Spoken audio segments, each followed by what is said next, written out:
This is a Glassbox Media Podcast.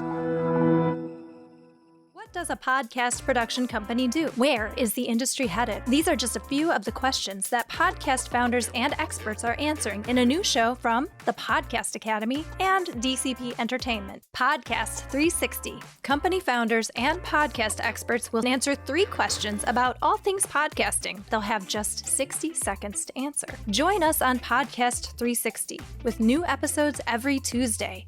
Follow us at DCP Official for show news and updates. Welcome to another exciting episode of the Business of Sound. My name is David Segura, and I'm the CEO and co-founder of Glassbox Media, and of course, the host of this podcast. As always, our goal is to provide you with an inside look into the world of podcasting and actionable tips and strategies that will help you be more successful in this industry, whether you're an executive, a podcast creator, or someone involved in the industry, marketer, for example. As always, we ask you to join us every Thursday as we bring expert insights and conduct exclusive interviews with some of the industry's leading voices. But before we get started, we will ask that you subscribe to the show and consider leaving us a 5-star rating, because it allows us to basically be more discoverable and also make sure that you can see the latest episodes of the Business of Sound. Today we have a special episode, and it's actually going to star a good friend and partner of the company here at Glassbox, Jennifer, as she writes and produces and hosts an amazing podcast called Dark Valley, which is an investigative true crime podcast series about 8 women who an unidentified serial killer brutally murdered. He's known as the Connecticut River Valley Killer, and he basically prowled the borderland of Vermont and New Hampshire in the 1980s and potentially other time periods as well. These cases unfortunately remain unsolved, but what we will say is that Jen's done an amazing job and her team at Crawlspace in producing this series, and we're very proud to be in partnership with that team. So with that in mind, I will say this show has broken out. It's a big time summer hit. It's been consistently in the top 20 charts in both Spotify and Apple for true crime. So we're very, very excited to have Jen on the show today. And what we hope the takeaway is for the audience and the creators out there is just what it takes to basically create a hit show, what sort of background someone brings to the table, and what have you. So without any further delay, let's dive into it, Jen.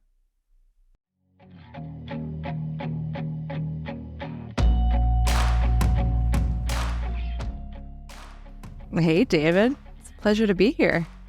Yeah, always a pleasure to talk to you. So with that in mind, obviously everyone's here to talk about Dark Valley and learn more about the genesis of the project and how it came about. But maybe taking a step back, what I'd love to do is for you to maybe explain kind of your background as a creator, as a podcaster, and how this eventually led to Dark Valley. Yeah. So I guess I think of myself as a writer first. And I came to podcasting in a rather roundabout way. I tried every medium first before getting into podcasting. I started first as a fiction writer and ended up in print journalism for a newspaper in Philadelphia. And there was really interesting stories. Like, I really enjoyed telling nonfiction stories. I enjoyed interviewing people. I like hearing from them directly. And I think working in print journalism, there was a lot more red tape around certain stories. Like, you couldn't say certain things, or an editor wouldn't go for a certain story because it was like, too risky, too libelous, et cetera, et cetera. So that's what really attracted me to new media and into podcasting. And I started as just a regular listener of Missing Maura Murray with our good friends Tim Polari and Lance Reensterne, who are also my bosses, full disclosure. And I wrote to them with this mystery in my hometown of Pennsylvania, and they invited me on the show. We developed a 5-part series, and the rest of it kind of went from there. That's amazing. And in researching and putting this together, what made you decide to take on this project? Because obviously you're the producer and you're immersed in both Crawlspace and Missing, those franchises. But this is a story that obviously you as a team worked together on, but it seemed in many ways, respectfully, like you were the driving force you had to tell the story. What led to that? Like, what made you so interested in figuring out what happened here and really getting immersed in Dark Valley? Yeah, great question. Tim and Lance with Crawlspace Media had this case of the Connecticut River Valley killer on their wall for years. And they would cover a lot of cases from the New England area because that's where they're from. So when I came on board, I was really looking for a project to sort of sink my teeth into. After I'd gotten some audio experience under my belt, I brought, my background in writing and in research and in journalism to this story. And luckily, we were afforded the time to kind of break off into our separate projects. Tim and Lance with their flagship shows, Crawlspace and Missing, and me with Dark Valley. And it really required a lot of time because it's a beast of a story. There's a lot of cases to discuss. And it required, I guess, a lot of like outside connections. It wasn't a matter of like going on the internet to a Wikipedia page and getting, the bare bones of case details and stuff. It really was much more in depth than that. Yeah, it seems like obviously it was very much driven by primary research that you drove forward. And with that in mind, I'm sure there's a lot to like glean and take away from this, but what were some of the like most memorable moments, not just putting this together, but actually recording and eventually obviously publishing the episodes? Like whether it's scary, whether it's crazy, I'm sure the audience is all ears for it. Yeah, oh my gosh, there's so many moments that I could point to, but I'll try to pare them down. I guess one of the standout moments was when I was in the field with basically the star of Dark Valley, Jane Borowski. She is the only survivor of this serial killer, and she and I struck up like a real and genuine friendship during this process. So Jane and I went out into the field in New Hampshire with our microphones, and we were trying to go to all the areas where the other victims were abducted and where their bodies were left. So during that, I guess, week long of like traipsing around the forests of New Hampshire and Vermont, we went to Bernice Quartermosh's site. She was a victim who was only 16 years old, and her body was found out in the woods. And it was down like the scariest road I could ever imagine. You can't like write this stuff. It was like potholes. There's like signs everywhere about like smile, you're on camera, like gun signs, dog signs. There's bullet holes everywhere. And of course, like you have a responsibility as a reporter, as a journalist, as a podcaster to like keep your sources safe and yourself safe, of course. And so we were all kind of feeling this like dark energy going down this road.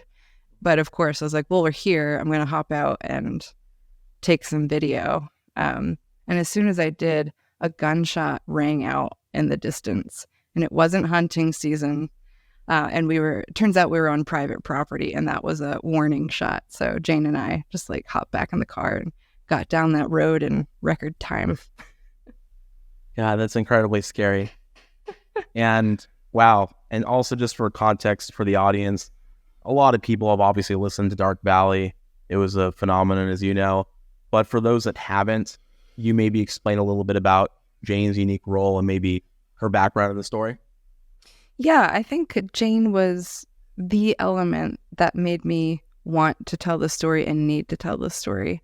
There's lots of serial killer stories out there, unfortunately. And it's kind of an obsession, like a cultural obsession. It has been for years and years.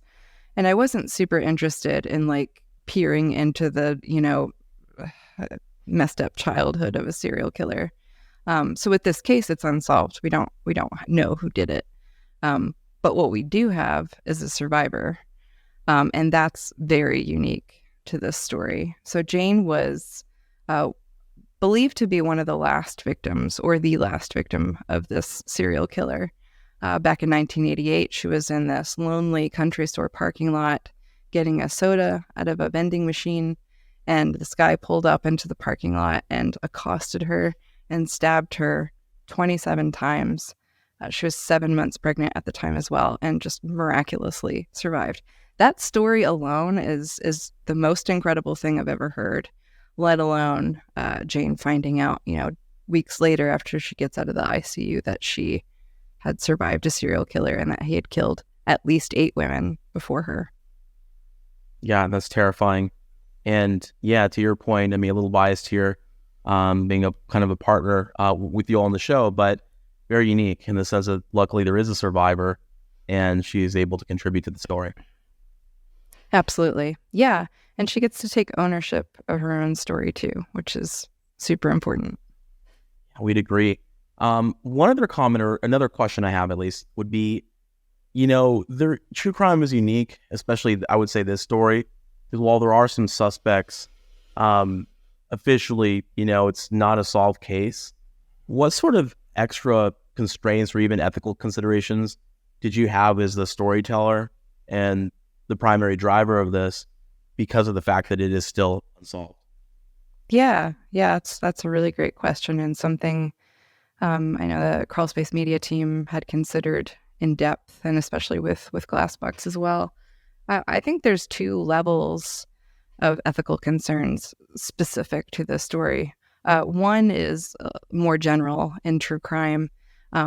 Because it's stories of crimes, there's a victim on the other side of it, unless you're talking about like white collar stuff. But with homicide cases, there is a victim and there's a victim's family out there who are probably going to listen to it. So not only do you have to make sure that your information is correct, corroborated, fact-checked, you have to tell these stories with a lot of compassion. And that requires a lot of trust building with the family. And to make sure they're not just like re-traumatized by the whole process. I think the other level that we had to sort of consider ethical concerns were that this is an unsolved case or a series of unsolved cases, and therefore has a lot of liability attached to it. Like, we can't just willy-nilly throw out a name and be like, John Smith did it, which is not a real person. You can't just say John Smith did it. And there's a couple like journalist hacks around that thing.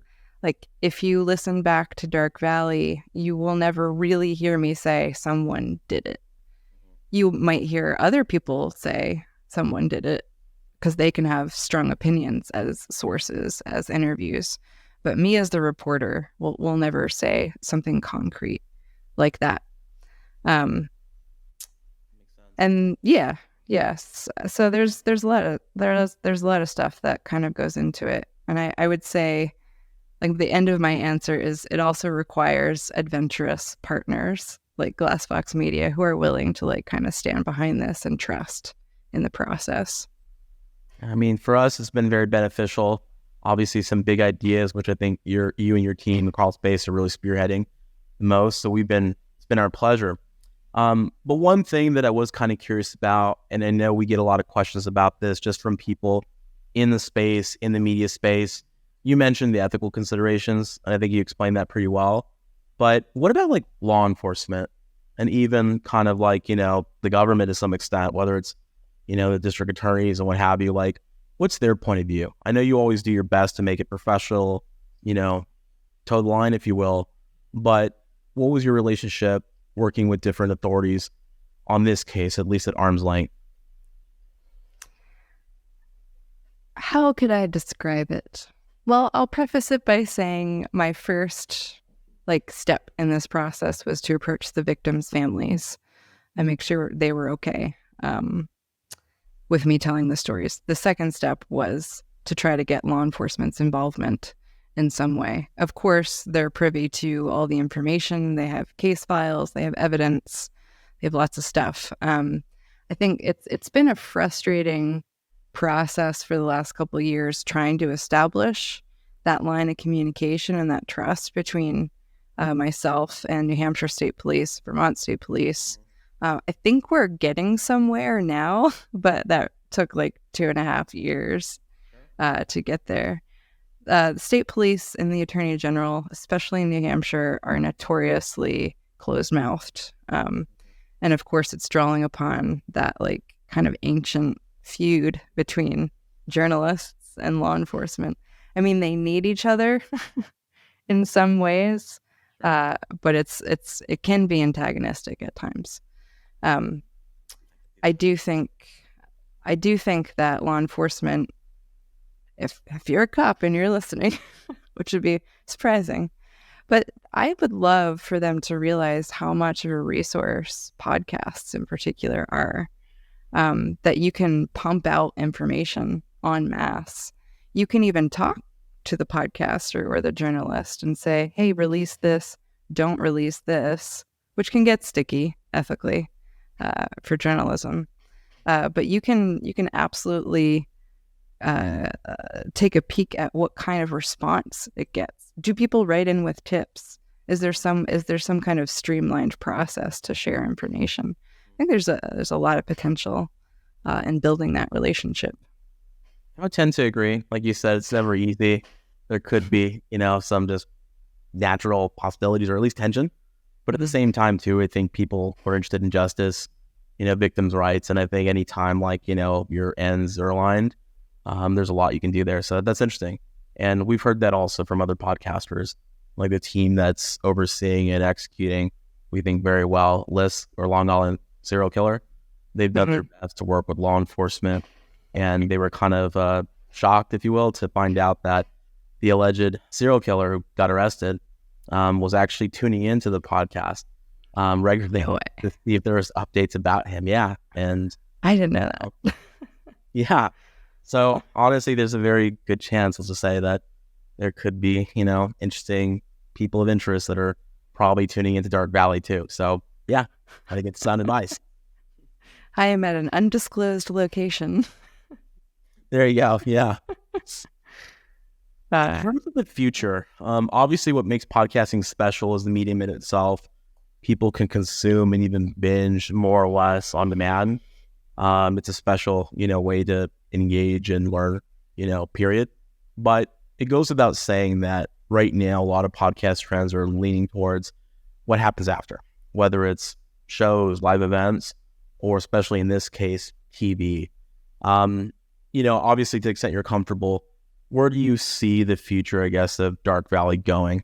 Like, where do you think it might be adapted and what formats may it work? I think from the beginning, both our teams kind of recognize the potential in this story because there's so much meat on the bone, and so many avenues to kind of go down. The content is endless, and I hate to put it in those terms, but like if we're talking about it through a producer's lens, there's so much to say, so many places to go. And I think because of that, we kind of recognize that Dark Valley could work in almost any medium. It certainly works as a podcast. It would work as a book. It would work as a docuseries, and it would work as a dramatized series because you have those elements like that Hollywood would write in a writer's room, and it's just happening in real life. It's insane. So my great hope for Dark Valley is that it gets to have another life in one of those mediums. And I will say that we thought it was a limited series when we began, right? We thought it was these 8 cases. We were going to tell Jane's story.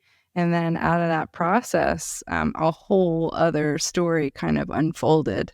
And where if you've listened to the whole series of Dark Valley, Series 1, it kind of leaves on a cliffhanger. So the story isn't finished. We'd agree with that completely. And so I think for that reason, we're enthusiastic. There's obviously a lot we can't necessarily speak to right now, but knock on wood, it happens. And first and foremost, I think it starts with the storytelling, and, hats off to you and the Crawlspace team for just doing something that was not only well told, but memorable and unique and really stood out in like a giant marketplace of podcasts. So congrats. Yes. Thanks, David. It was a team effort. Well, we're happy to help where we can. But really, we're not shy about giving the credit to you and the Crawlspace team. With that in mind, we do have a lot of listeners, experienced and budding storytellers that are probably all thinking one thing, and that's like, they recognize how hard this is, but how can they also develop essentially from scratch their own hit podcast? I know it's like a mouthful, but what advice do you have for them? Oh gosh, patience. You're right. Yeah. Yeah, I mean, podcasting is, I won't say easy to produce, but it's less overhead than film and a lot of other mediums, and is generally more consumable with the younger generations than, say, a book. So I think it's worth it there. But you can't just buy a microphone at Best Buy and start a podcast and hope for, 1 million downloads in the first month. It takes some ramping up. And I think, like any industry, it takes networking, and it takes great partners like Glassbox who build those relationships for you, not only in the like ad sales space, but in the like colleague, fellow creator space, because we launched Dark Valley not into a vacuum, but like in conjunction with 2 other very popular shows on the Crawlspace media roster, I guess, and which had their own audiences that we could market to. And then we partnered with you guys, Glassbox, who has a bunch of shows on their network. And it's not necessarily paid advertising that drives up listenership. It's those feed swaps. It's contacting a show you love and saying like, hey, is there any chance that you could play a trailer, that you could listen to this, that you could play even a full episode? I think you find like fellow creators, especially in podcasting, like know what a struggle it is to get that first audience. So yeah, I think it's mostly relationship building. Yeah, couldn't agree more. Yeah, definitely agree. So never an easy process, but there's always something there, I think. For sure. With that in mind, then, to kind of like round this out, any kind of last statements about, where you see podcasts going, Dark Valley, just anything you're excited about that you want to share with the audience? Oh, geez. Another big question. Yeah. Yeah. I mean, I have complicated feelings and thoughts about the future of podcasting. I think it's a new business, and people are kind of navigating through a wilderness right now. So there's not one thing you can point to and like, that was successful, I'll just repeat that, because it might not work. I definitely understand that it's hard to spend so much time on highly produced content such as Dark Valley. I mean, your return on investment isn't like as much as, say, like a premium streamer docuseries or whatever. I think that's why you might see podcasts that are like quote unquote chat shows or conversational storytelling, and that are continuous. They're not limited series. Like, they continue to produce. They don't have seasons per se, barely take a break. I think the market has become quite saturated with that type of show. So I hope that we can somehow meet in the middle and take some time to produce quality content, because people want to hear it, and then find a way to cut down the production on the other side. And hopefully we'll be able to grow in that way. I agree. I mean, increasingly, just to add to that, podcasts are different. Every model can be different. There's different ways to approach it. But I think for rich narrative content, especially things that maybe start out as like seasonal or more limited concepts, easier said than done. But I do think kind of figuring out derivatives, ways to extend that into something else, books, TV, probably necessary. And it's doable. I mean, the reality is a lot of authors, do incredibly well, but frankly, a lot of them end up doing very well when in fact something happens with that, when it's treated like valuable IP, which it is, and then it's developed into something different. So I kind of feel like I wouldn't go so far, because who knows, honestly, say that's necessary, but I think that's a huge opportunity. And studios get it, but it's still new. The idea of using hit podcasts, try to translate them into hit TV shows, to either attract or retain subscribers, basically. It's a new concept. And as always, as an entrepreneur, a media entrepreneur, I'm very hopeful. So I'm optimistic, but that's probably the future of the industry in many ways. And knock on wood, it works out for all of us. Yeah, absolutely. I think that's a great point. Rather than, I know there's like an early discussion that is perhaps continuing now. It's like, is the podcast space a proving ground for film and television, or is it its own thing that you can monetize adequately, to create incentives on both ends? And I don't know if we've actually arrived at a decision, but it seems like from what you're saying that these mediums can work together to generate, for lack of a better term, like franchises out of stories. We hope so. Yeah. Amazing. Well, Jen, with that in mind, thank you so much for, being on the show today. I'm about to play us out, but again, want to thank you for making time in your busy schedule to join us on today's show. My pleasure. I'll always come back on Business of Sound, David. Thanks for having me. Appreciate it. And to the audience, thank you for listening to this week's Business of Sound episode with Jen. As always, this show is produced by Erica Miranda. New episodes are available every other Thursday. We ask again that you consider leaving us a 5-star review. Makes the show a little bit more discoverable, more exciting for us. And we invite you to follow us and the show on whatever your favorite social network is, whether it's Instagram or LinkedIn. And again, thanks for listening.